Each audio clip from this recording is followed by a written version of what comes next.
ఈ నెల 5వ తేదీన ఉపాధ్యాయ దినోత్సవం సందర్భంగా చుండూరు మండల గ్రామం ఎడ్లపల్లిలోని జిల్లా పరిషత్ హైస్కూల్లో ఉపాధ్యాయులకు వివిధ రకాలైన ఆటల పోటీలను నిర్వహించి విజేతలకు బహుమతులను ప్రదానం చేశారు. తెనాలికి సమీపంలోని చుండూరు మండల గ్రామం ఎడ్లపల్లిలోని పీఎం శ్రీ ఆలపాటి వెంకట్రామయ్య జిల్లా పరిషత్ ఉన్నత పాఠశాలలో గురువారం ఉపాధ్యాయ దినోత్సవాన్ని ఘనంగా నిర్వహించారు. పాఠశాల విద్యార్థులు కోలాటం, స్కౌట్ విన్యాసం, పూలతోనూ ఉపాధ్యాయులను పాఠశాల గేటు నుండి లోపలకు ఘన స్వాగతం పలికారు. సభకు ప్రధానోపాధ్యాయుడు కుర్రా శ్రీనివాసరావు అధ్యక్షత వహించారు. మాజీ ఎంపీటీసీ రావి సాయిబాబు ముఖ్య అతిథిగా హాజరయ్యారు. ఉపాధ్యాయులకు shuttle, slow cycling, chess, carroms, balloon game, musical chairs పోటీలను నిర్వహించారు. విజేతలకు విద్యార్థులచే బహుమతులను అందజేయించి సత్కరింపజేశారు. ఎన్ ప్రసాద్ బాబు, డి అప్పారావు, బివి సుబ్బారావు, పిడి రాంబాబు, జి నాగేశ్వరరావు, ఇందిరా, నాగరాజు, మేమ, సామ్రాజ్యం, రుక్మిణీదేవి, విజయ నిర్మల, అరుణ, సుజాత, వంశీ, త్రివేణి, వెస్లీ, తిరుపతిరావు, వాణి తదితరులు పాల్గొన్నారు. 8 సెప్టెంబర్ 5న తిరుత్తని గ్రామంలో జన్మించినటువంటి డాక్టర్ సర్వేపల్లి రాధాకృష్ణన్ గారి జన్మదినోత్సవం సందర్భంగా మరి ఉపాధ్యాయ దినోత్సవంగా జరుపుకుంటా ఉన్నాం. మరి ఆయన జయంతి వేడుకల్ని ఈరోజు మన ఎడ్లపల్లి గ్రామంలో ఉన్నటువంటి శ్రీ ఆలపాటి వెంకటరామయ్య జిల్లా పరిషత్ పాఠశాల ప్లస్ నందు విద్యార్థులు చాలా ఘనంగా జరిపారు. మరి ఈ రోజంతా కూడా వారు వివిధ పాత్రల్లో మా అందరి టీచర్లందరి యొక్క పాత్రలో వారే పోషించి మా గేమ్స్ కండక్ట్ చేశారు. మరి వాటికి సంబంధించినటువంటి ప్రైజులు కూడా ఇప్పుడు ఇవ్వటం జరుగుతుంది. ఈ కార్యక్రమం డాక్టర్ సర్వేపల్లి రాధాకృష్ణన్ గారు చాలా విద్యావేత్త.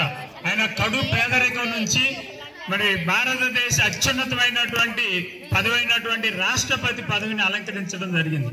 స్వాతంత్రం వచ్చిన తర్వాత మొదటి ఉపరాష్ట్రపతిగా పనిచేసి 10 సంవత్సరాల పాటు ఆయన ఉపరాష్ట్రపతిగా పనిచేసిన తర్వాత భారత 2వ రాష్ట్రపతిగా సర్వేపల్లి రాధాకృష్ణ ఆయన మిత్రులు వీరెళ్ళి ఆయన జన్మదినోత్సవాన్ని ఘనంగా జరపాలని ఆలోచన చేసినప్పుడు నా జన్మదినోత్సవం నాకు జరిపితే అది భావ్యం కాదు, నా జన్మదినోత్సవం రోజున ఉపాధ్యాయ జన్మదినోత్సవంగా జరపండి, ఉపాధ్యాయులకు గౌరవం ఇవ్వాలి, ఉపాధ్యాయులు సమాజ నిర్మాతలు, ఉపాధ్యాయులు సమాజాన్ని ప్రభావితం చేసేటటువంటి యువతను తయారు చేస్తారు, పాఠశాలలన్నీ కూడా కర్మాగారాల్లాగా ఏ రంగానికి సంబంధించిన వాళ్ళు ఆ రంగానికి తీర్చిదిద్దేటటువంటి కార్ఖానా అది పాఠశాల.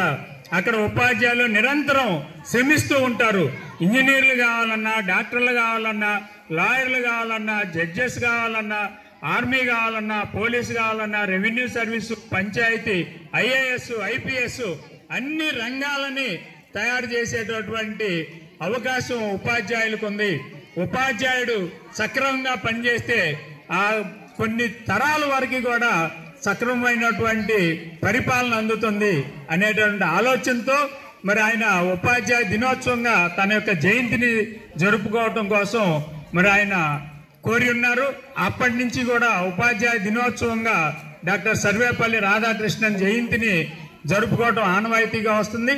ఈ సందర్భంగా మన పాఠశాలలో ఉన్నటువంటి ఉపాధ్యాయ సిబ్బంది అందరినీ కూడా ఈరోజు చక్కగా మన పాఠశాలలో ఉన్నటువంటి విద్యార్థులు గౌరవిస్తూ మరి వారి పాత్రలు పోషిస్తూ చక్కని కార్యక్రమాలు ఏర్పాటు చేసి నిర్వహించినందుకు మరి ఒక్కసారి మీ అందరికీ కూడా అభినందనలు తెలియజేస్తున్నాం. మరి ఈ కార్యక్రమంలో ఈ తదుపరి అంశం మరి హెడ్ మాస్టర్గా పనిచేసినటువంటి ఈరోజు హెడ్ మాస్టర్గా 1 డే హెడ్ మాస్టర్గా పనిచేసినటువంటి మాజిదా ఈ కార్యక్రమాన్ని నిర్వహిస్తుంది. మరి మాజిదా ఇక్కడికి రావాల్సిందిగా కోరుతున్నాం.